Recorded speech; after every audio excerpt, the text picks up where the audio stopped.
When the holidays start to feel a bit repetitive, reach for a Sprite Winter Spiced Cranberry and put your twist on tradition. A bold cranberry and winter spice flavor fusion, Sprite Winter Spiced Cranberry is a refreshing way to shake things up this sipping season. And only for a limited time. Sprite, obey your thirst. In Walmart Sue Newville, time was ticking away. Only a few nights left till the big holiday. But last-minute gifters had no need to worry. Walmart Express Delivery got their gifts in a hurry. From Nintendo to Nespresso and Lego flowers, they could check off their lists in as fast as an hour. All of Who Newville, East, West, South, and North could order gifts up until 5 p.m. on December 24th. So this holiday, just do as the Who's do. With gift delivery this fast, they all gasped. From Walmart, who knew? Subject to availability, terms and fees apply. Good afternoon, guys, and welcome to the podcast. Today's guest, Enzo Garza. She is an entrepreneur, and she's going to talk to the audience about how to scale your businesses, how to automate your business for the doctor, lawyer, dentists that are interested in saving time and money, making their processes more efficient. Enzo is the person to talk to today. So welcome, Enzo. Thank you. I'm so excited to be here. Yeah. And briefly chronicle your journey and how you came to be doing what you're doing. Yeah, so I'm the founder of Accounting Pro, started in 2010 just by myself, and I've scaled to about 20 people on my team. And it's been a fun journey because I've gotten to meet lots of different entrepreneurs who are at different stages in their journey, and helping them to automate and get all their processes in order is literally my favorite thing. So I've learned a lot along the way about what to do and what not to do, and I'm happy to share all my wisdom that I've gathered. Yeah, really fascinating. And so I love using these podcasts to help listeners answer their questions. So what people that would be searching for you, what are they looking for? What are they trying to find solutions to their problems, or what are they frustrated, fed up with, trying to accomplish and achieve? Yeah, so a lot of times people will start a business thinking, I'm really great at doing this thing. And then they realize that there's a lot more to running a business than just actually producing the work. So maybe they're a great dentist or a great doctor or lawyer, but there's so many other things that go into running that business, and they end up feeling really overwhelmed, and almost they have many jobs instead of just one job. And it's a job that just, it ends up feeling like a prison at times. And then they realize that a way out of that is either to quit or to find a way to create processes and like delegate that work to other people. And so they're sometimes coming to me knowing that they've done all this work on their own. They don't want to continue doing the accounting work or any of the finance work, and recognize that's not their strong suit, and then search for somebody like me. And then when we actually start to dig in, I ask questions. How do you manage this process or that process? How do you invoice? How do you pay bills? And sometimes I get really simple answers. I just send an invoice out. But when I start to dig in, I realize there's all these other things that you have to do, and all these decision points that happen along the way, that they realize that a very simple process, or what they thought was a simple process, is actually quite complicated. And that's why they've been working until midnight trying to get all their bills taken care of and invoices sent out and all that. And they recognize they need to hand that off. Yeah.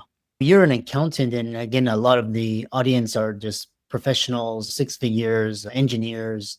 How is AI changing accounting right now? Are accountants going to be out of a job, or are all of us going to be out of a job? Oh, I hope not. I hope that the work actually is going to change. But so I'm actually doing a bit of traveling right now. So Xero is the accounting platform I use, is Xero. And they are doing something called a Xero Roadshow that leads up to their big conference at the end of the year. So I've been traveling the last few weeks, and this weekend I'll also be doing it the next couple. But I'm actually sitting and having a conversation. I'm on stage, but having a conversation about what is going to happen next. And I think that the way that we work, or the value that we bring, I think is going to change. What we're being paid for is going to change.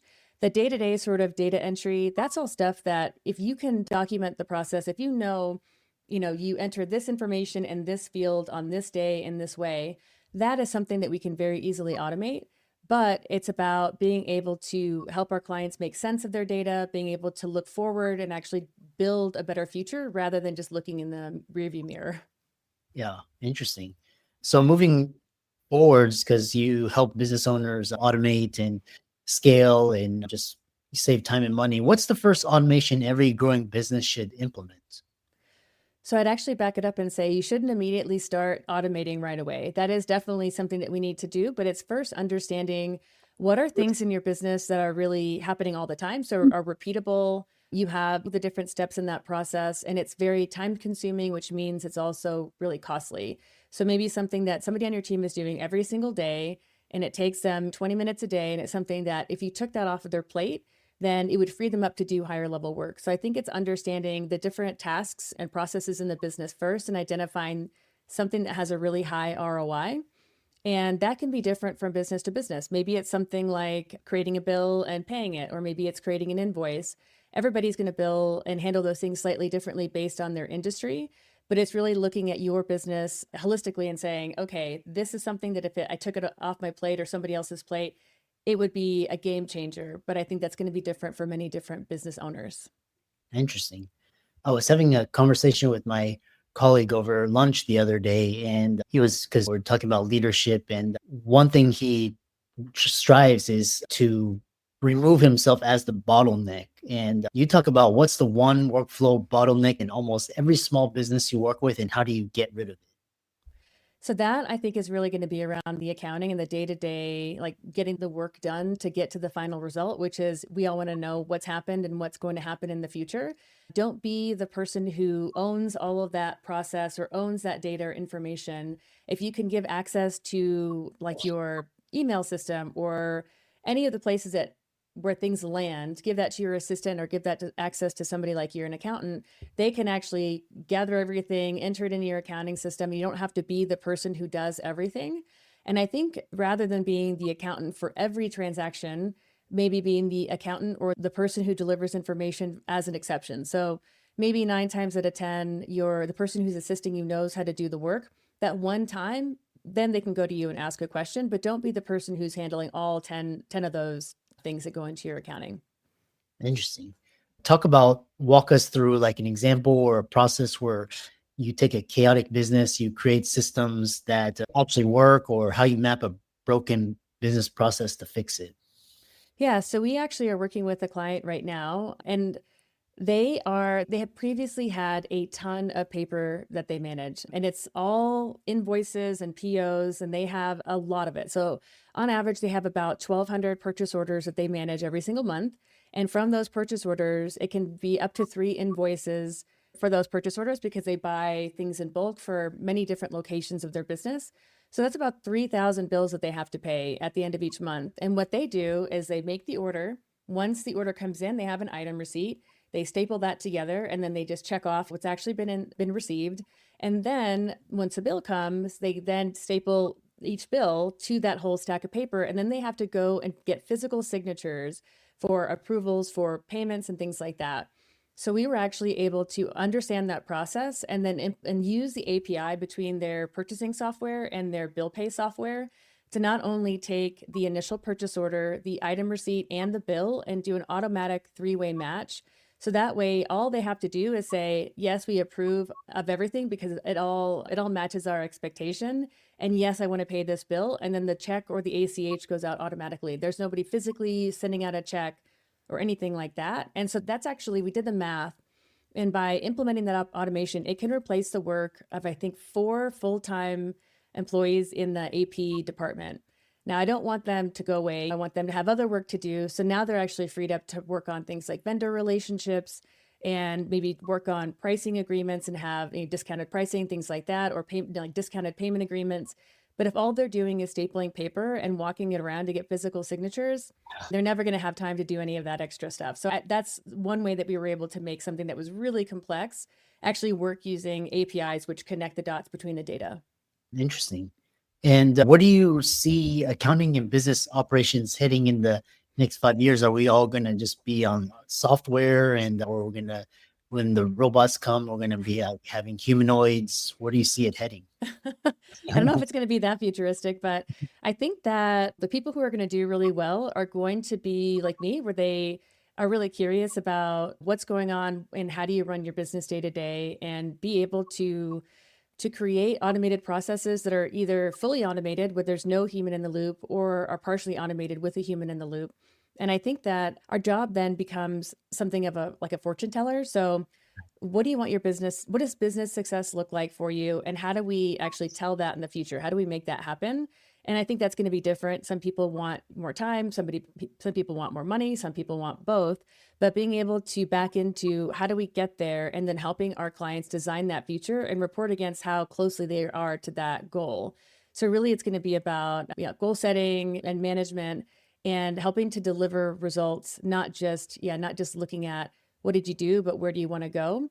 And I do think that there are going to be the lower level work, I think, is going to be going away, but that means that everybody gets to advance or level up as a professional. And I think it's that lower level work that we don't really enjoy doing anyway, like going in and typing things in just because we have to, not because we want to. I think we actually want to have relationships with our clients and want to lead them. And I think that's where we're headed, is that leadership and partnership, that being more of what we focus on in the future. Really fascinating. The other thing is, again, I was talking with my colleagues and they were saying, like, because he's in real estate, but he doesn't view his business in real estate. He views himself as a tech in an AI company. And he told me this fascinating quote. He was like, if you, any industry like healthcare, legal, law, whatever, if you're not a tech or AI company, you're going to be out of business. For those like listening and they're like, oh, this AI thing, it's too overwhelming. I can't get it. I'm so busy. And they just basically tune it out. Where does that place? Because you went from traditional accounting to becoming obsessed with technology. What's going to happen to them? I like that you called me obsessed with technology. That's actually true. I think that I'm just deeply curious on how to work more effectively, efficiently. And I tend to agree with the thought that if you're not using AI, that it's going to be a downfall in the future. And I actually have given all my team access to ChatGPT's team plan. And I encourage them to use it because, number one, we're not using our data or our clients' data to train the model. So you can actually get your privacy set up correctly. And then I'm also encouraging them and we're actually requiring them to share their use cases. So what did you actually use ChatGPT for in the past week? And it's not because I'm trying to set some like difficult assignment up for them. I think that one of the ways that we grow is by understanding what are other people doing. And so a good thing could just be to start experimenting and sharing your use cases. I do that a lot on LinkedIn, but there are some groups that are specifically here to train people in our industry. So I'm part of AI CFO Finance Club, and that is accountants and CFOs who go through training that's already like in their training program, and also people who are just joining the community to share what they're doing. I think it's being open about how you're using it, finding resources that are specific to your industry, and just being okay with not getting it right every single time. Because I think that if you're going to the gym every day, you're not going to expect to have like really big muscles at the end of the week. But if you do it for a year, if you work out for a year, you're going to be in a much better place. You're going to be much more like in shape or buff. Same thing with exercising that AI muscle, being able to slowly build on it.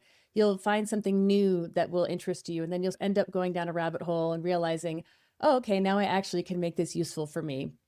But if you're avoiding it completely, I don't think that's the way to go. I think that's going to be something that will hold you back in the future. Yeah. And then the other concept is, especially in today's where anybody can work from anywhere in the world, we have a lot of digital nomads. How should location strategy drive your tech stack? What are your thoughts? Well, that's a good question. So again, it really depends on the industry. And I'll give you an example of what we do. So we often will work from home usually, but sometimes we work from the road. So like I said, I'm going to be traveling with Zero the next couple of weeks.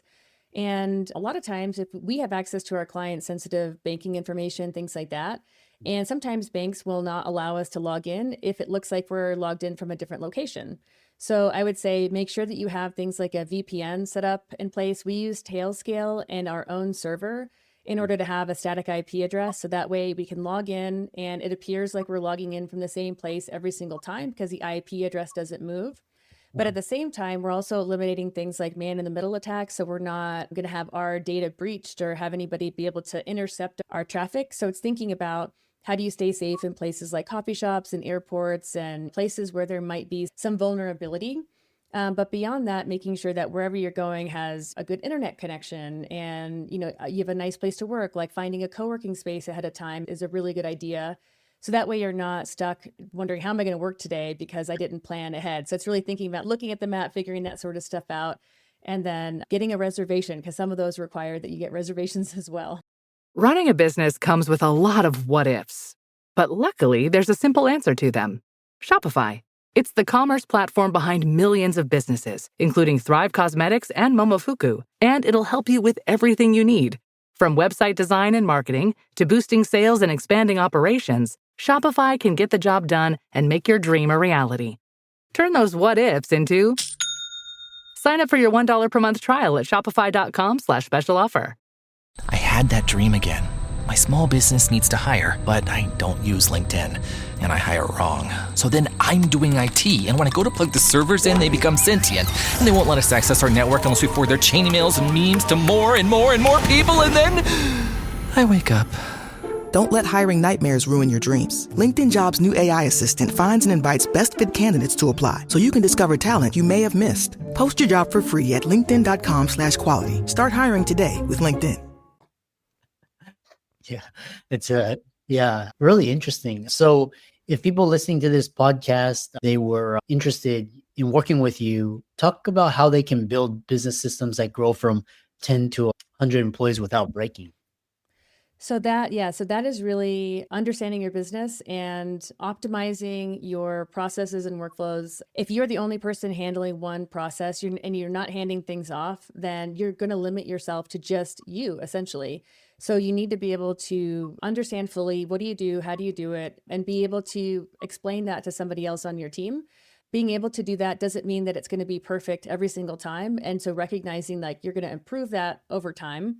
But the way that I typically start when I'm working with a client is I just ask open-ended questions, and then I will start with a flow chart. So what is the beginning part of a process? How does something kick off? What is a trigger for something to kick off? And then start to figure out what's the next step? What's the next step? Who does it? What software are you using to do that if it is a software tool? And then is there a decision point, like where you can go left or right? Is it going to be this way or that way down the journey? And then that would be the really high level stepping back. If I'm doing a 10,000 foot view, that's what we're doing step by step. And then we also will talk about our process and do the work on a screen. And I have two tools that I normally will turn on. One is Scribe, and Scribe takes a screenshot of all the places that you click and actually will transcribe the name of the button, and we'll have a highlight where you're doing the work. And then we also use Loom.